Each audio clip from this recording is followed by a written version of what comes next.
Hey guys, how's it going? Hope you're doing well. My name is Crown, and today I'm going to read you some very interesting stories that I hope that you're gonna love. And now, without further ado, let's go!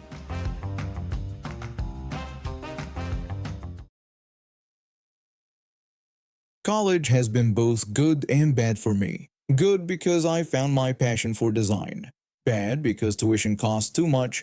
I found a way to make extra cash doing something I enjoy. I'm finishing my last semester of college in graphic design with a business minor. 2 years ago, I bought a small laser cutter with money from my summer job. It was a risk that paid off. I make keychains and vinyl stickers with funny sayings, free icons, and my own designs. I love Minecraft and make many Minecraft items. The creeper keychains sell well to younger customers. I make simple green pixel designs quickly and more detailed 3D ones that take longer. Our college holds a spring market twice yearly for students to sell things. It helps me earn money and show my work. My keychains cost between $5 and $8 based on how complex they are. They sell well. The money helps pay for textbooks and better food than ramen sometimes. Today began like any market day. I set up early, arranged my table, and got my card reader ready. By mid-morning, the market was busy and sales were good. At noon, while helping customers pick stickers, I saw movement from the corner of my eye. A kid about 12 years old grabbed one of my bigger Minecraft keychains and ran.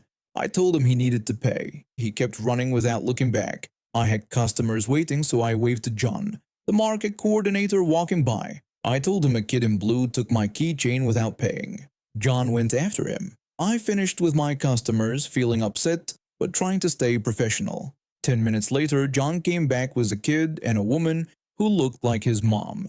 The kid looked at the ground with a red face. The mother had that look retail workers hate. John told me he found the boy by the food stalls and the kid said he took the keychain. I thanked John. I told the mom and kid that he took my keychain without paying. I said it cost $8, or he could give it back if he didn't want to buy it. I was being fair. No accusations or threats, just facts. But this made the mother angry. She started complaining about how ridiculous and embarrassing this was. She said I screamed at her son. I told her I just called out that he needed to pay. She kept going, saying I sent security after him and embarrassed him in front of everyone. She pointed at John, who was in security but didn't correct her. Then she told me her son was in therapy for social anxiety disorder and agoraphobia. She asked if I knew what that meant and told me it meant he feared public places and social situations. I looked at the kid who wanted to disappear, not because of me, but because his mother was making exactly the kind of scene that would scare someone with social anxiety. She pointed to my shoes, noticing the creeper charm on my Crocs. She said I was a fan too and should understand why her son loved these things. She said the honorable thing would be to help a child in need. I took a deep breath. People started staring, and customers walked away from my booth. I told her I understood her son liked Minecraft and I would give a discount, but couldn't give things away free because I used the money for college tuition. I told her I felt for her son's anxiety, but that wasn't a reason to take things without paying. Her face turned red. She yelled, asking if I called her son a thief, and saying how dare I suggest that. She screamed so loud people moved away from my area. A couple at the next jewelry booth quickly bought their item and left. I tried to calm things down, saying I wasn't calling him anything, just that everyone needs to pay for what they take. The kid looked embarrassed. He took out wrinkled bills from his pocket and tried to pay for the keychain. His mother grabbed the money and put it in her pocket. She kept yelling that I didn't deserve his money after how I treated him. She demanded to see who was in charge. John had been watching nearby and stepped in. He told her he was the coordinator and asked her to leave my booth because she was bothering other sellers and customers. The mother got even angrier and said we were all working together against her. She said they were leaving and tried to pull her son away. The kid pulled back. He asked his mom to let him buy the keychain. When she said they could get one somewhere else, he almost cried and said nobody makes them like these. He begged to buy it. The mother made a dramatic sound and walked 20 feet away, crossing her arms. The kid came to my booth and said sorry. He asked if he could still buy the keychain. I said of course. He counted out $8 in ones and quarters. I took the money and gave him one of my small creeper stickers for free. I told him it was an apology for everything that happened. He looked surprised and happy about the sticker. He said my stuff was cool and went back to his mom. She looked angry at me but finally left with her son. An older woman who watched came to my booth. She told me I handled it well and she would have gotten angry sooner. I thanked her but said I felt bad for the kid. She said some people shouldn't be parents and bought one of my stickers. The rest of the day was quiet. I sold everything, which was my best market day ever. Maybe people felt bad about what happened or were curious about the booth that caused the scene. Either way, I made more money than usual. While packing up, I kept thinking about that poor kid. Having anxiety is hard enough without a mother who makes scenes that trigger it.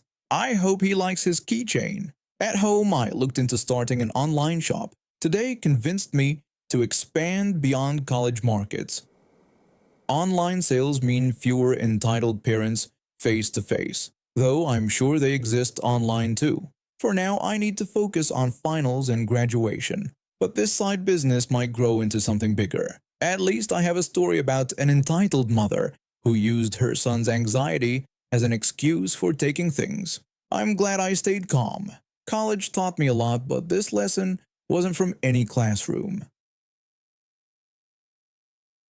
I argued with my husband about posting this because it might make the local news and I didn't want to burn this account yet.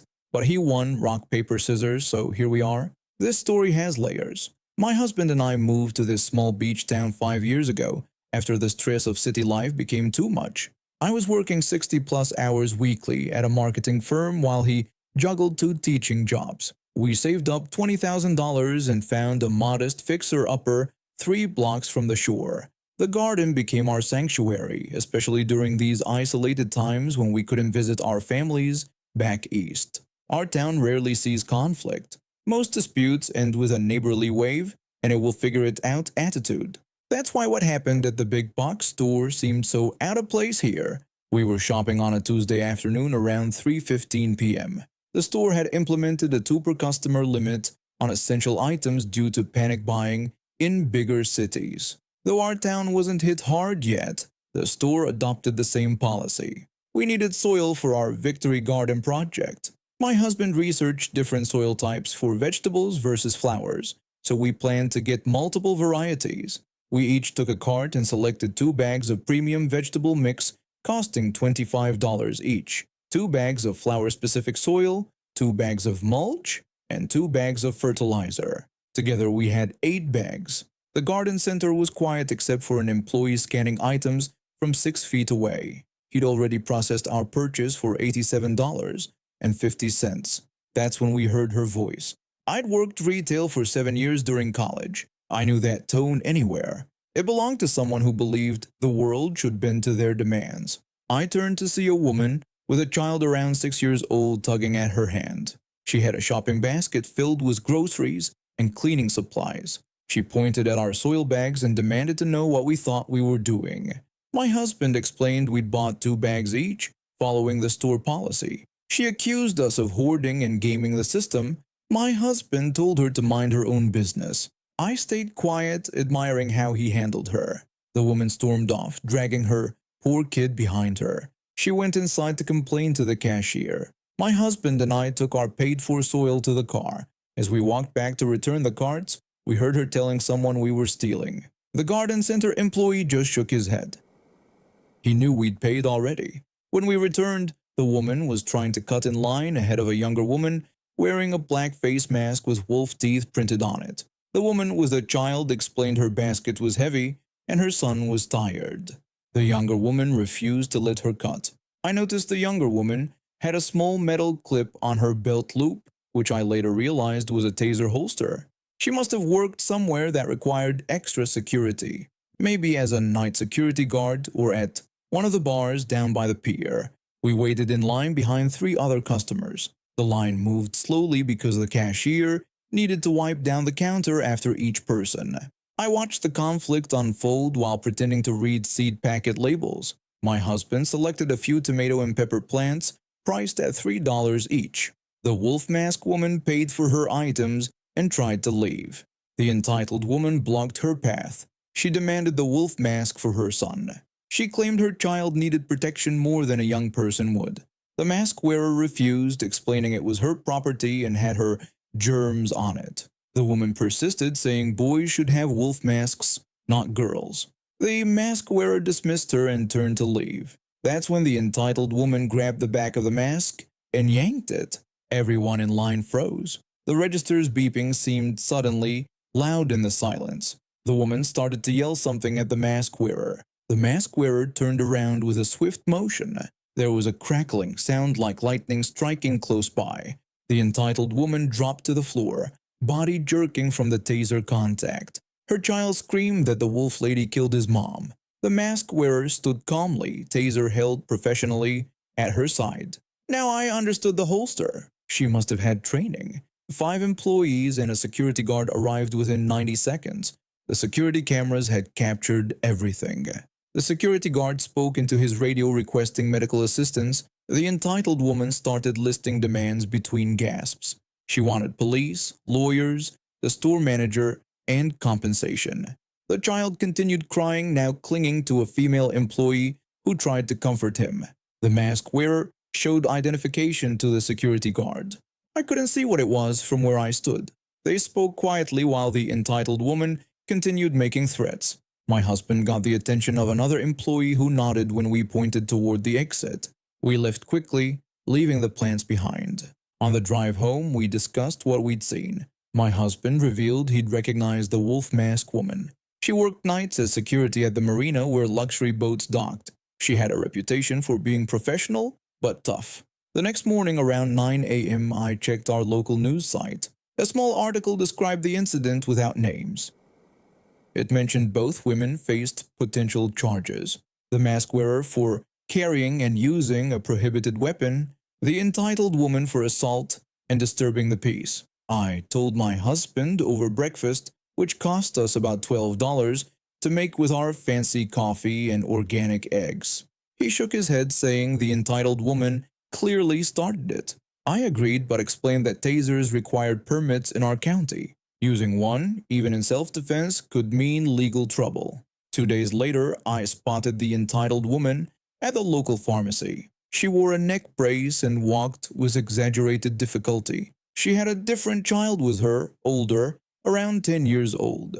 She was trying to return hand sanitizer priced at $8, claiming it was defective. The pharmacist refused the return due to their policy on hygiene products. I ducked behind the display to avoid being recognized. The following week, a mutual friend who worked at the courthouse told us the entitled woman had a history of similar incidents. She'd filed 7 lawsuits against local businesses in 3 years. None had been successful. She had a reputation among store owners as someone to watch out for. The mask wearer received 40 hours of community service for the taser. The entitled woman got a $200 fine and 6 months probation. 3 weeks after the incident, I was working in our front garden when a car slowed near our house. The wolf mask woman, now without her mask, stopped her bike on the sidewalk. She complimented our tomato plants, which were thriving in the premium soil. I offered her some of our first harvest when they ripened. She introduced herself properly. Her name wasn't important, but her story was. She worked 3 jobs: security guard, self-defense instructor, and online customer service. She apologized for the scene at the store but didn't regret protecting herself. I told her anyone would have done the same. She laughed and said most people wouldn't carry a taser to buy garden supplies. I invited her for coffee sometime. She accepted and rode away. My husband later joked that we'd made friends with the most badass person in town. The entitled woman eventually moved away after her landlord raised her rent by $175. No one was particularly sad to see her go. Our garden flourished that summer. We harvested enough vegetables to share with neighbors and even made some homemade salsa that won $50 at the county fair. I returned from medical leave to find my workplace in a silent war with the information technology department. I work at a print hub handling business cards, flyers, posters, and more. It's a decent job most of the time. I was on medical leave for about 3 months When I came back, I found that many systems had changed, especially the online ordering system for business cards. Before my leave, the system was straightforward. When customers uploaded design files, the system would automatically stretch the file to include a bleed. For those who don't know, a bleed is extra image area beyond the cut line. If you have a blue business card, the blue needs to extend beyond where we cut it. This makes sure there's no white edge showing if the cut is slightly off. The old system would stretch customer images to create this bleed automatically. It wasn't perfect, sometimes stretching text or images too close to the edge, but every card had a proper bleed. During my leave, they updated the system. Now customers saw two boxes on screen when uploading, one showing the finished size and another showing where the bleed should extend. The problem was the system no longer stretched anything automatically. Customers had to do it themselves, and almost none did. We got hundreds of orders without proper bleeds, creating ugly white edges on final products. Our cutting system is automated and hard to reprogram for each job. Our guillotine cutter is always busy with larger orders, so we couldn't trim hundreds of small business cards. My manager, who I'll call supervisor, reported this to information technology, but they dismissed him. They told him to put orders with no bleed into problem status and they'd look into it. Also, send a list of unresolved problems weekly. When I returned, supervisor told me about this. I marked no bleed orders as problems but didn't think much about it. There were many of them. About a month ago, supervisor asked me to scan February's problem orders, about 500 orders.